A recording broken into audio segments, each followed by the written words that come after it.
So this video is actually going to be a video that is for both Flynn and I, showing the capabilities of our system that we designed to transmit and receive light data. So what we're going to do in this video is show us recording the frequency response of our system. So to do that, we're using the ADA 2000 again, and it will put the input signal and measure the input signal applied compared to the output signal, and then using that data, it will create a magnitude and phase response that it will be plotted on here. So to do this, we have to first set up our input signal.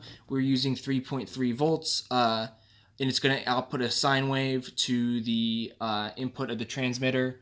And then we set it up so that way we have a logarithmic scan that's going to go from 1 kilohertz all the way up to 10 megahertz. And it's going to do 1,000 data points. And then we have it set up so that the magnitude is going to show minus 45, or it's going to go from minus 45 dB up to 5 dB. And then the phase is going to go 0 to minus 360 degrees.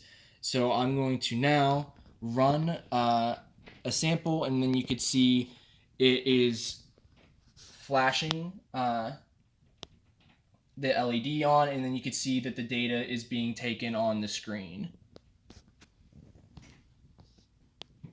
And then we're going to let that finish the frequency response.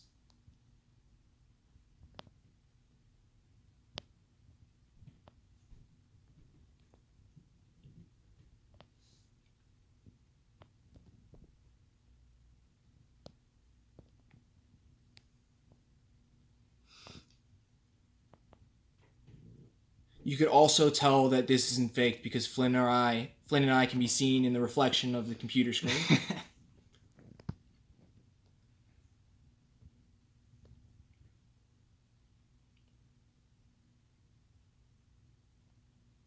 Then you could also show the circuit still operating.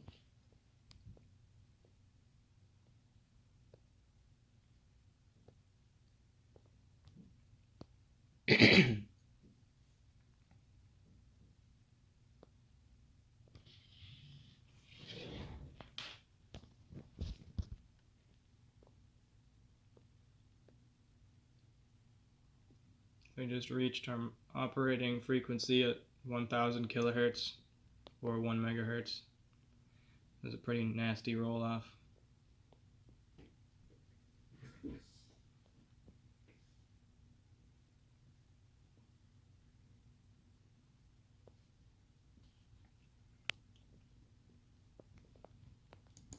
All right, now I'm just going to use the cursors to show a couple things. So this is cursor 2. If I move it right at 1 megahertz just to see what we have, so the cursor is now lined up at 1 megahertz, and then it shows that it's actually, I have it at 992 kilohertz, which is right next to 1 megahertz, but we could see that if we go up to the magnitude, our magnitude for cursor 2 is at 2.78 dB to show that we have a gain right here of almost 3 dB at our operating frequency that we wanted at 1 megahertz. And then if we look at our phase, we have a phase shift for cursor 2 of almost minus 72 degrees. So that is just the phase response due to the amplifier and then the time delay that it takes for the transmitted data to be picked up at the photodiode. The other thing I want to do in this video is show the bandwidth, the 3 dB bandwidth of our filter, or of our receiver and transmitter design. So if I drag this until this magnitude's at minus 3 dB, and we have closer measurements that we took and we're going to include in our paper, but for a rough measurement, this is now at minus 3 dB, and then this one, if I drag this to minus 3 dB, we could show the 3 dB bandwidth of our design, and it is,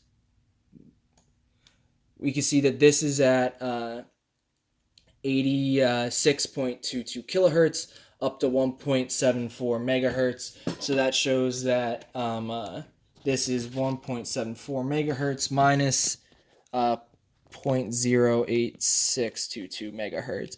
They show that we have a 3 dB bandwidth of 1.65 megahertz, and then our operating frequency of 1 kilohertz or 1 megahertz, which is 1,000 kilohertz, is within our 3 dB frequency.